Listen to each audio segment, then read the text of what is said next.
Selamat datang di pelajaran Hayat Alkitab.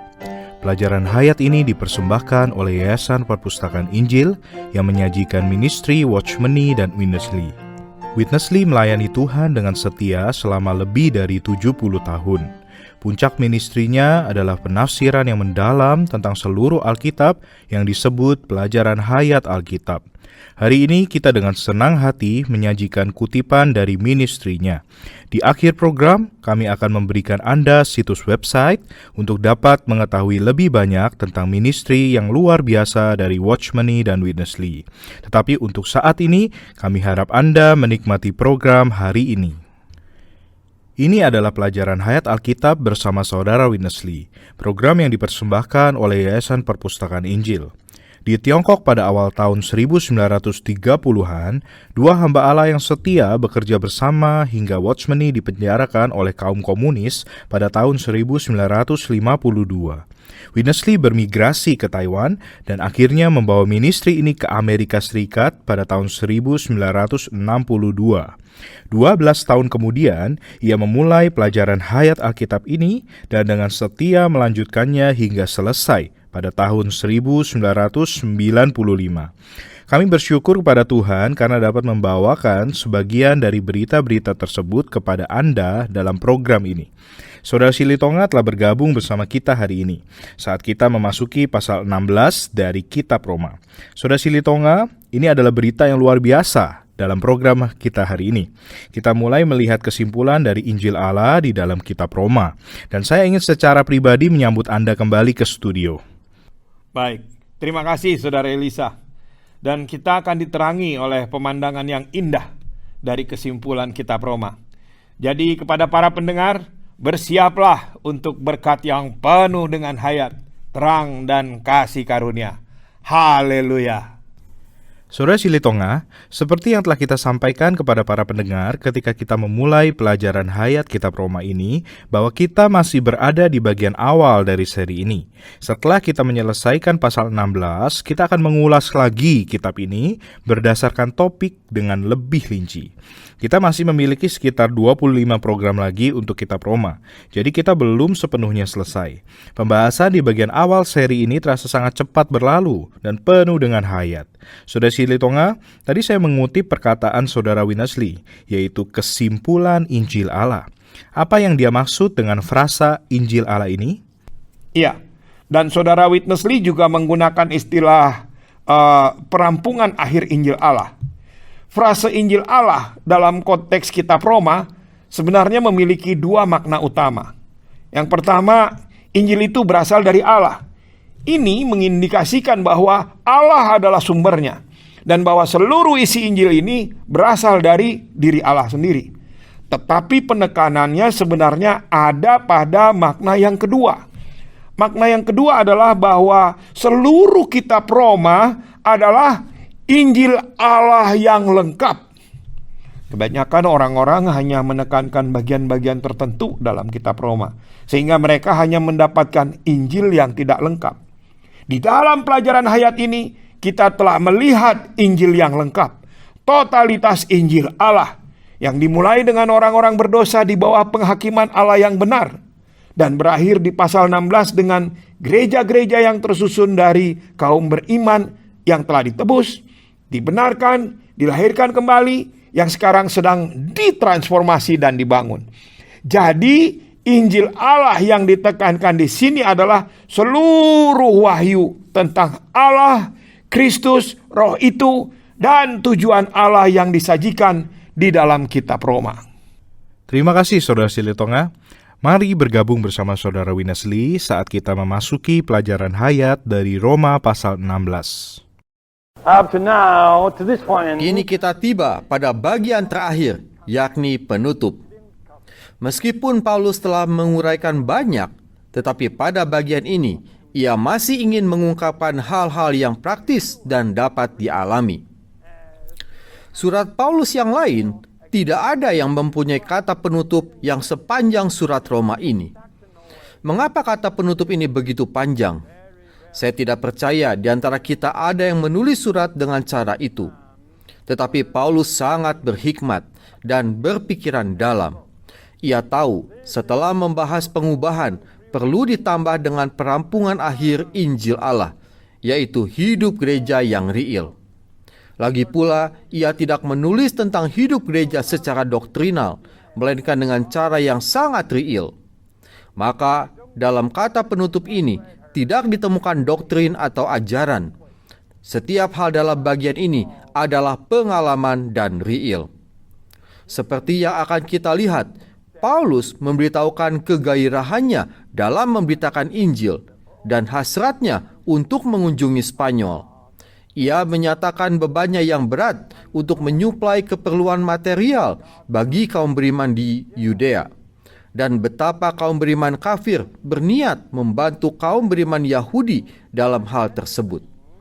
Dalam Roma pasal 16, terakhir Paulus mengirim salam kepada banyak orang beriman. Hampir seluruh pasal mencatat hal ini. Saya benar-benar memuji daya ingat Paulus yang begitu baik, sebab ia bisa menghafalkan banyak nama orang beriman, bahkan bisa menyebutkan ciri-ciri mereka satu persatu. Saudara Silitonga, saya pikir kita melihat sesuatu yang sangat menakjubkan tentang Rasul Paulus di bagian pertama ini. Kitab Roma adalah kitab yang besar tentang kebenaran dan doktrin Alkitab. Namun pada kesimpulan kitab Roma, di sana tidak ada doktrin sama sekali. Yang ada hanyalah salam pribadi dari Paulus kepada orang-orang beriman yang dia sebut namanya satu persatu. Fakta bahwa orang beriman ini ada di dalam hati Paulus secara akrab benar-benar menyingkapkan banyak hal, bukan? Oh iya, ini justru menyingkapkan banyak hal tentang pribadi Paulus. Menyingkapkan hamba Tuhan macam apa dia. Dan menyingkapkan bagaimana hati Paulus terhadap gereja-gereja dan orang beriman. Secara rinci dia menyebut nama-nama kaum beriman satu persatu. Dan kadang-kadang dia menyebutkan juga karakteristik orang tertentu. Dia juga berbicara 5 kali tentang gereja-gereja yang mengacu kepada gereja-gereja lokal, yang merupakan ekspresi tubuh Kristus yang dibahas di dalam pasal 12. Jadi di sini, di dalam salam ini, kita memiliki penyingkapan sisi pengalaman dan sisi pelaksanaan dari kitab ini. Apa yang kita miliki di sini sebagai kesimpulan, perampungan akhir seluruh kitab ini adalah suatu presentasi yang sangat jelas tentang bagaimana segala sesuatu yang disingkapkan di dalam kitab ini diperhidupkan melalui Rasul Paulus dan melalui orang-orang beriman seperti Febe yang disebut pemberi bantuan, yang sangat dihormati oleh Paulus karena pelayanannya yang luar biasa kepada gereja dan kaum beriman lainnya. Dan dia juga berbicara tentang Aquila dan Priscilla yang mempertaruhkan nyawa mereka untuk gereja dan untuk ministry para rasul.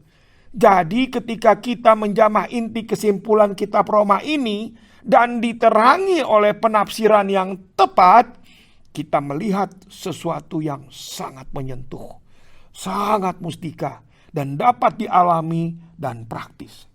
Kita melihat bahwa perampungan akhir Injil Allah dalam Roma adalah gereja-gereja lokal, satu gereja di tiap kota, sebagai ekspresi-ekspresi dari tubuh organik Kristus yang adalah satu secara universal. Terima kasih Saudara Silitonga, itu sangat membantu.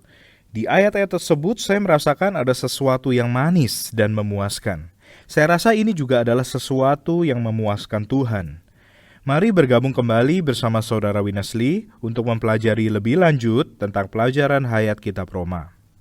I really like chapter 16. Dalam Roma pasal 16, istilah gereja dan gereja-gereja tercantum sebanyak 5 kali. Jika kita dengan cermat membacanya di dalam roh, kita akan paham bahwa Paulus mempunyai satu tujuan tertentu ketika ia menulis pasal ini. Dalam Roma pasal 16 ayat 1, Paulus mengatakan, "Aku meminta perhatianmu terhadap Febe, saudari seiman kita yang melayani jemaat atau gereja di Kenkrea." Febe adalah seorang diaken wanita yang melayani gereja. Paulus sangat menghargainya. Maka selanjutnya dikatakan, sebab ia sendiri telah memberikan bantuan kepada banyak orang, juga kepadaku sendiri. Istilah bantuan dalam bahasa Yunani berarti pelindung, istilah yang agung, yang berarti orang yang menolong, menunjang, dan menyuplai orang lain. Seorang pelindung berarti orang yang mendampingi Anda, melayani Anda, merawat dan mengasuh Anda, serta memperhatikan segala kebutuhan Anda. Febe adalah seorang saudari yang melayani orang lain tanpa menghitung harga dan pengorbanan. Kalau kita bersikap sungguh-sungguh kepada Tuhan dalam hidup gereja, kita pun wajib melayani gereja dan memperhatikan gereja tanpa menghitung-hitung harga. Kalau kita kekurangan kasih untuk memperhatikan gereja, kita tidak layak menempuh hidup gereja. Keperluan yang pertama untuk hidup gereja ialah melayani gereja. Saudari Febe adalah pengayom gereja. Kedua, Paulus menunjukkan bahwa kita perlu mempertaruhkan nyawa kita untuk gereja. Kita perlu mempertaruhkan nyawa kita untuk gereja. Priska dan Aquila tidak menyayangi nyawa mereka. Demi gereja, mereka rela mempertaruhkan nyawa. Sebab itu, gereja-gereja orang kafir berterima kasih kepada mereka. Jangan mengira Paulus sembarangan menyinggung Priska dan Aquila. Dia menulis tentang mereka dengan tujuan tertentu, menunjukkan bahwa jika kita benar-benar mengasihi gereja Tuhan, kita perlu mempertaruhkan nyawa kita bagi gereja. Kita harus membayar harga itu dengan sukarela, bukan untuk satu gereja, tetapi juga untuk semua gereja. Untuk kali ketiga, gereja disinggung dalam pasal 16 ayat 5. Di sana Paulus berkata, "Salam juga kepada jemaat di rumah mereka." Yang dimaksud adalah rumah Priska dan Aquila. Di satu pihak, sepasang suami istri ini adalah untuk semua gereja. Di pihak lain, mereka juga untuk gereja setempat. Ketika mereka tinggal di Efesus, gereja di Efesus berada di rumah mereka. Ketika mereka tinggal di Roma, gereja di Roma bersidang di rumah mereka. Membuka rumah Anda untuk gereja adalah satu beban yang sangat berat. Kalau Anda mencoba berbuat demikian, Anda akan merasakan betapa beratnya beban tersebut. Namun, Priska dan Aquila adalah orang yang mutlak bagi hidup gereja. Maka mereka tidak peduli bagaimanapun beratnya beban tersebut. Dalam pasal 16 ayat 16, Paulus mengatakan, "Salam kepada kamu dari semua jemaat Kristus." Di sini Paulus tiba-tiba mengatakan semua jemaat Kristus. Dimanapun gereja berada, baik di kota Anda maupun di kota kecil saya, semua adalah gereja Kristus. Gereja di setiap lokal harus merupakan gereja Kristus. Jangan mengatakan ini gereja saudara Anu. Perkataan itu salah. Kita harus belajar berkata, semua gereja Kristus. Penyebutan gereja yang terakhir dalam surat Roma berhubungan dengan soal memberi tumpangan. Semakin banyak Anda memberi tumpangan kepada orang, hidup gereja Anda akan semakin kaya. Gaius tidak saja memberi tumpangan kepada satu rasul, juga kepada seluruh gereja. Saya tidak percaya ia dapat sekaligus memberi tumpangan kepada seluruh gereja, tetapi mungkin ada beberapa orang beriman yang berkunjung ke kotanya, lalu tinggal sejangka waktu dan menerima tumpangan di rumahnya beberapa hari. Rumahnya terbuka bagi kaum beriman dan tersedia bagi kaum beriman. Hidup gereja yang sejati tergantung pada pemberian tumpangan yang demikian. Baik, Saudara Silitonga, mari kita berhenti di sini untuk bersekutu. Paulus memberi kita 5 hal khusus yang tentunya adalah bagian dari pelaksanaan kehidupan gereja Perjanjian Baru. Bagaimana pendapat Anda tentang hal-hal ini? Nah, salah satu dari hal-hal ini adalah kepedulian Paulus yang penuh kasih dan ministrinya yang setia untuk memberikan segala kekayaan Kristus kepada bangsa-bangsa lain. Karena memang dia adalah rasul untuk orang-orang bukan Yahudi. Dan sebagai balasan atas ministrinya kepada mereka itu, mereka turut berbagian dalam kepedulian Paulus yang penuh kasih kepada kaum beriman dan gereja-gereja yang menderita di Yudea. Jadi di sini ada kaum beriman bukan Yahudi yang dengan penuh kasih mempedulikan kaum beriman Yahudi yang bahkan belum pernah mereka lihat. Kemudian ada aspek lainnya, yaitu tentang jaminan Paulus. Dia sekarang berbicara kepada gereja di Roma yang berhimpun di rumah Aquila dan Priscilla. Dia berkata, "Dan aku tahu bahwa jika aku datang mengunjungi kamu, aku akan melakukannya dengan penuh berkat Kristus." Paulus di sini bukan sedang bermegah. Dia sedang bersaksi tentang dirinya dan pekerjaannya secara transparan, jujur, dan tulus. Paulus dapat mengatakan bahwa dia akan datang dengan penuh berkat Kristus. Ini menunjukkan bahwa dia sendiri juga adalah penerima berkat yang sedemikian, sehingga dia dapat menyalurkan berkat-berkat ini. Lalu ada bagian yang indah lagi di pasal 16 ayat 20. Sekali lagi Paulus berbicara tentang gereja lokal, yaitu gereja di Roma yang berhimpun di rumah Aquila dan Priscilla. Paulus berkata demikian, "Semoga Allah sumber damai sejahtera segera menghancurkan iblis di bawah kakimu." Kaki di sini mengacu kepada kaki gereja sebagai ekspresi lokal tubuh Kristus. Jadi, kehidupan gereja yang penuh dengan kekayaan Kristus, penuh dengan kepedulian kasih, penuh dengan berkat Kristus adalah kehidupan gereja yang menghancurkan iblis di bawah kaki mereka. Tidak ada orang beriman yang terisolasi seorang diri. Berapapun rohaninya dia dapat menjadi sarana untuk menghancurkan iblis. Penghancuran iblis bukanlah oleh seseorang yang disebut pahlawan atau raksasa rohani. Penghancuran iblis adalah oleh gereja. Inilah gambaran yang luar biasa tentang kehidupan gereja yang indah, diberkati, menyenangkan, nyata, dan praktis. Terima kasih Saudara Silitonga. Mari bergabung kembali bersama Saudara Witness Lee untuk mengakhiri program pelajaran hayat kita. So practical. 5 items. Secara ringkas, dapat kita simpulkan bahwa hidup gereja mencakup 5 aspek. 1. Melayani gereja. 2. Mempertaruhkan nyawa untuk gereja. 3. Gereja di rumah kita. 4. Tidak menganggap gereja menjadi milik orang tertentu, tetapi milik Kristus. Dan 5. Memberi tumpangan dengan ramah kepada setiap warga gereja dan menjadi tuan rumah bagi semua gereja. Dalam kata-kata salam Paulus yang tercatat pada pasal 16, ia telah mengungkapkan petunjuk-petunjuk yang penting bagi hidup gereja yang normal, baik dalam gereja lokal tertentu atau di antara gereja-gereja. Salamnya pun mempertinggi kualitas banyak orang beriman.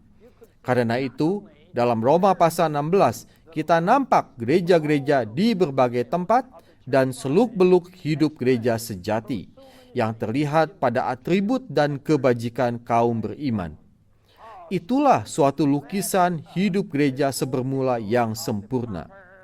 Saya katakan sekali lagi, dalam surat Roma tidak ada teori-teori tentang gereja.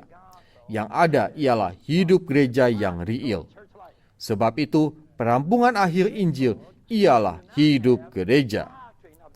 Alangkah besar perbedaan Roma pasal 1 dengan Roma pasal 16. Dalam pasal 1 kita nampak orang dosa, orang jahat, najis dan terhukum. Sedang dalam pasal 16 kita nampak gereja-gereja yang kudus dan mulia. Keduanya tidak dapat dibandingkan. Bagaimanakah orang dosa yang keji bisa berubah menjadi gereja yang mulia? Melalui proses panjang yang dimulai dari Roma pasal 1 hingga Roma pasal 16, yakni penebusan, pembenaran, pengudusan, pemuliaan, pemilihan, dan pengubahan. Proses yang panjang itu membuat orang-orang dosa menjadi gereja yang mulia, gereja yang kudus, tetapi juga begitu real. Mari kita baca pasal 16 ayat 25-27. Bagi Dia yang berkuasa menguatkan kamu, menurut Injil yang kumasyurkan dan pemberitaan tentang Yesus Kristus, sesuai dengan penyingkapan rahasia yang tersembunyi berabad-abad lamanya, tetapi yang sekarang telah dinyatakan dan yang menurut perintah Allah yang abadi telah diberitakan oleh kitab-kitab para nabi kepada segala bangsa untuk membimbing mereka kepada ketaatan iman.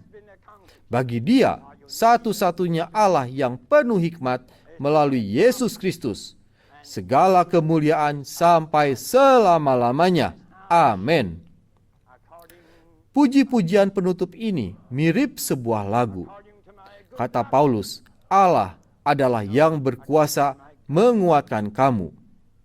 Yang kita perlukan dalam pasal 16 bukan lagi keselamatan atau pengudusan, tetapi penguatan atau peneguhan. Setiap perkara telah rampung, kita hanya perlu dikuatkan. Kita dikuatkan bukan berdasarkan ajaran atau kebenaran zaman, melainkan berdasarkan Injil, pemberitaan mengenai Kristus, dan penyataan dari rahasia itu.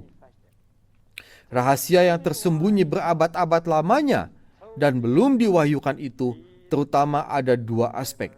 Yang kesatu ialah rahasia Allah, yaitu Kristus yang ada di dalam kaum beriman, menjadi hayat dan segala sesuatu mereka, hingga mereka menjadi anggota tubuh Kristus. Yang kedua ialah rahasia Kristus, yakni gereja, tubuhnya yang mengekspresikan kelimpahannya. Dalam Roma pasal 15 dan 16, Allah disebut Allah sumber ketekunan dan penghiburan, Allah sumber pengharapan, Allah sumber damai sejahtera, Allah yang abadi, dan satu-satunya Allah yang penuh hikmat. Allah kita memang kaya dan memiliki banyak aspek: ketekunan, penghiburan, pengharapan, damai sejahtera, hikmat, dan abadi. Dan Injil dalam surat Roma adalah Injil Allah yang demikian. Injil Allah yang kaya itu terampung dalam hidup gereja yang real. Haleluya! Saudara Silitonga, saya harus mengatakan bahwa ini adalah kesimpulan dan perampungan akhir Injil Allah yang disampaikan oleh Saudara Witness Lee. Injil Allah ini dimulai dengan orang-orang dosa yang terhukum dan disimpulkan bukan dengan doktrin tentang gereja, melainkan dengan kehidupan gereja yang praktis. Jenis kehidupan gereja di mana iblis dihancurkan di bawah kaki kaum beriman, dan Kristus disalurkan, dan Allah dimuliakan. Saudara Silitonga, bagaimana kita dapat memiliki kehidupan gereja yang seperti itu? Apakah mungkin ada kehidupan gereja yang demikian? Saya menjawab ini dengan ya yang tegas. Amen. Ini karena dua alasan. Alasan yang pertama adalah karena hal tersebut memang ada di dalam kitab Roma. Di sana kehidupan gereja yang demikian itu memang sungguh-sungguh diperhidupkan.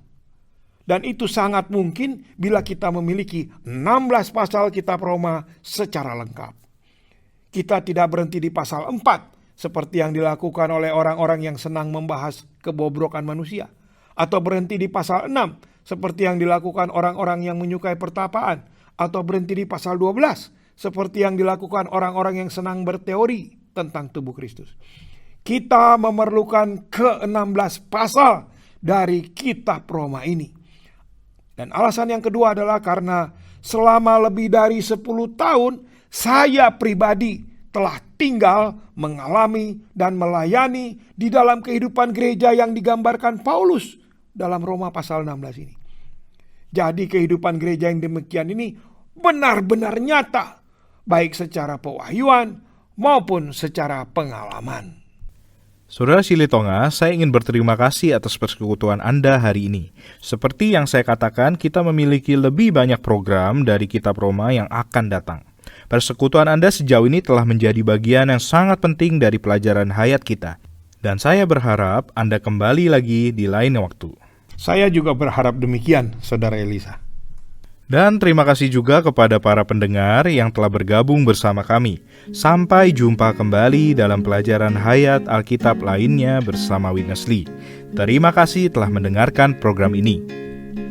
Anda telah mendengarkan pelajaran Hayat Alkitab bersama Witness Lee, dipersembahkan oleh Yayasan Perpustakaan Injil. Tahukah Anda bahwa sekarang Anda dapat menikmati program ini di PC atau Mac, tablet atau smartphone Anda?